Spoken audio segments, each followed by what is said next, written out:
testing. Okay.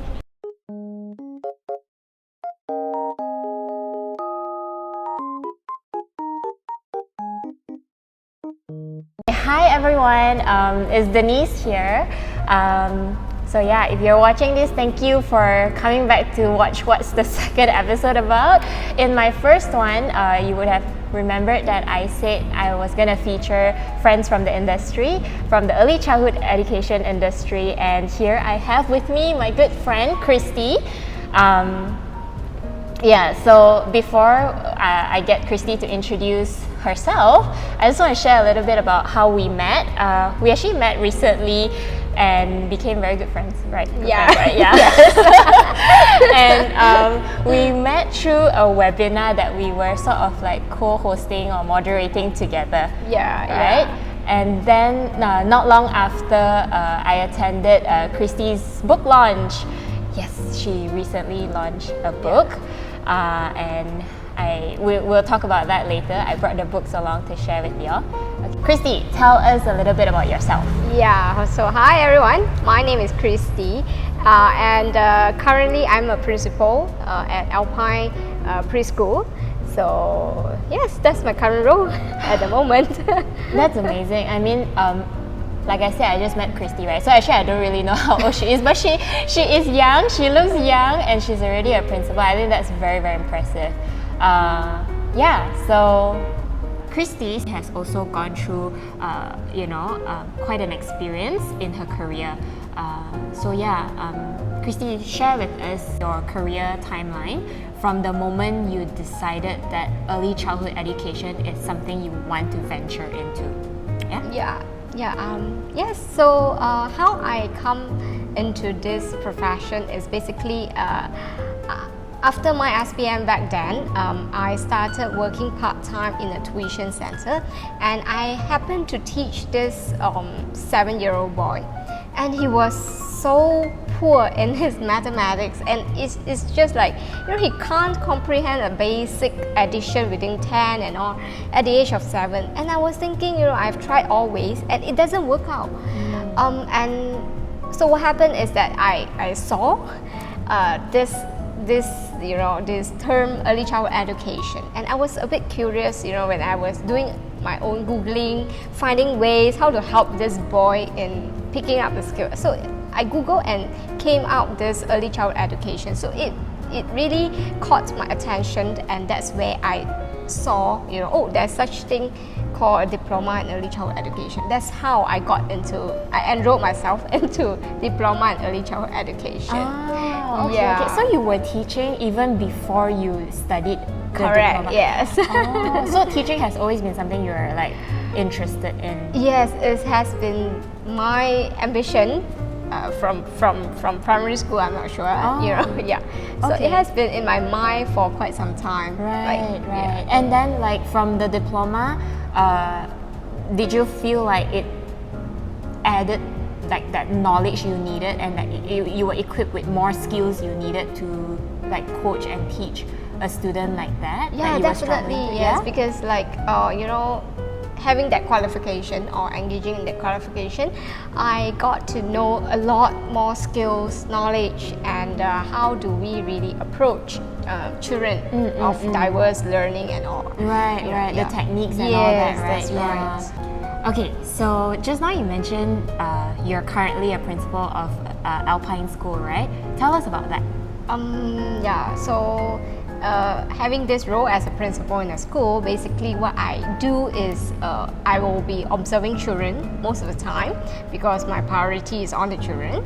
And other than that, of course, handling the staff and then observing the staff as well. So observation is quite a key thing in my role basically, and also I do involve with the children, as in I do play with them on and off. I make myself some time to really interact with the children of different age groups in the school.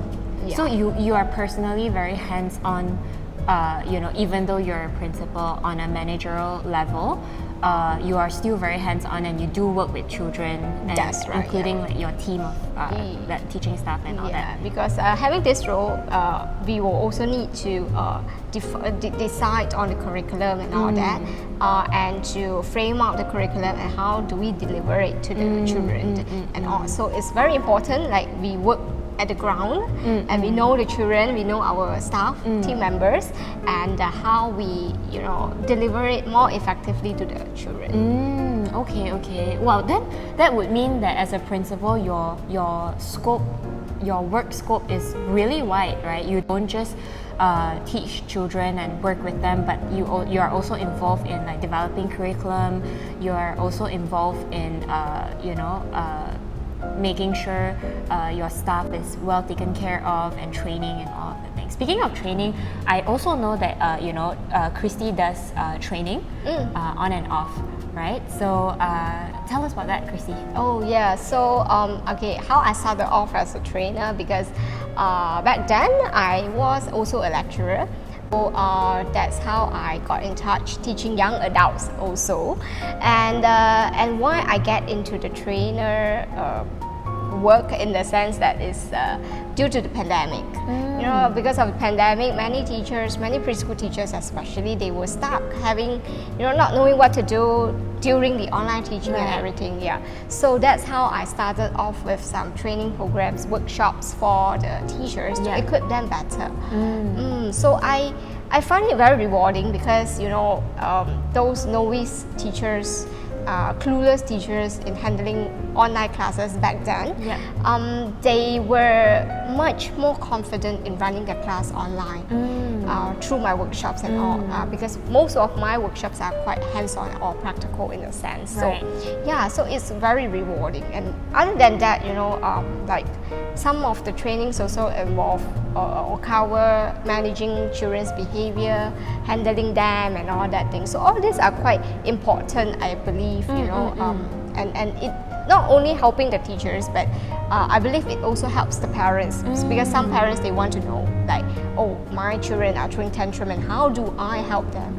So that's where they come to me and seek for advice and all that thing. Okay, interesting. So that means what Christy does is that apart from teachers training, she also conduct parents workshops for parents. Am I right? Yes. Oh, okay. Wow, that's amazing. That's exactly the message that I'm trying to put across here, because I think a lot of people, like in my first video, I did mention that a lot of people have that misconception about how if you do pursue the early childhood education qualification of whatever levels, people assume that it just leads you to classroom teaching. But I think what Christy has kind of shared with us, it's really a real life evidence here. Octopus. You can be an octopus, exactly, an octopus, right? She is an octopus, right? I mean, like, apart from teaching, really, I think that's just probably like one out of the many things that she does, from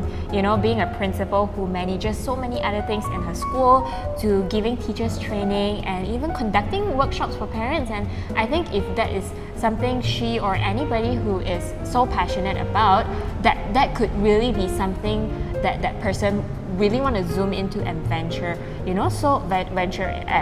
So yeah. And I forgot to mention Christy. I'm so proud of her because she is on her way to becoming a doctor. So soon. Yeah, soon. So it's gonna be Dr. Christy that I'm gonna call. So that means Christy has this close. This is close. She's just waiting for her Viva date, right? Yeah. She is this close to completing her PhD. Right, so that means Christy has been involved with research. Yeah. Tell us about that whole part of whole different part of your career life. Yeah. So just as mentioned, I'm an octopus. So part of me is also involving in research and many research projects. Basically, I work on. So I mean, for my own study. my research is on visible learning. Basically, is to look at teaching and learning, the process of teaching and learning. Okay. Yeah, so that's for my own research. And other than that, I do also work on the research grants. And the most recent one is the research grant by the Ministry of Education, which we have completed our, I think, 4 years research project on that, and we produce our books. That's how we produce our books. Yeah, so throughout this research, as a researcher, I would say, we have to really find out, investigate a lot of things happening at the ground, especially in early childhood context. Regardless whether it's with the children or teachers or even the operators, because I myself is an operator. So I investigated like challenges faced by the operators and so on. So that's part of the research. So we have to consolidate this data findings, and then we have to discuss, and we have to come up with something, suggestions how to resolve, or how to attempt to those problems. So that's the role of the researcher basically. Well, just now we said, we wanted to show you Christy's books, right? So these are the 3 books that is co-authored as well by Christy.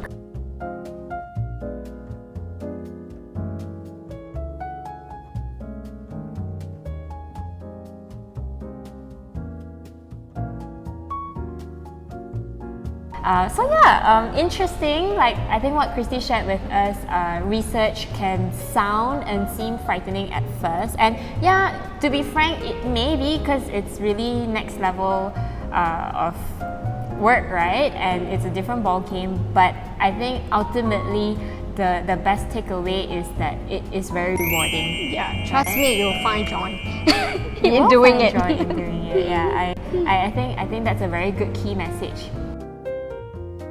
Okay, we are approaching the end of today's video. I'm super grateful. Thank you so much, Christy, for most welcome. You're also my first participant. So before Christy Christy, do you have anything for the viewers? Well, just now I mentioned about octopus. So of course on octopus, many people think that octopus is like an alien. But the closer you get to them, you will find joy in the process of interacting with children, parents, and even colleagues in the early childhood profession. Yeah, so enjoy the process and be an octopus. And be an octopus, I love that. Okay, so thank you so much, and we'll see y'all in the next one. Thank you so much again, everyone. Thanks, Christy. Bye-bye. Thank you.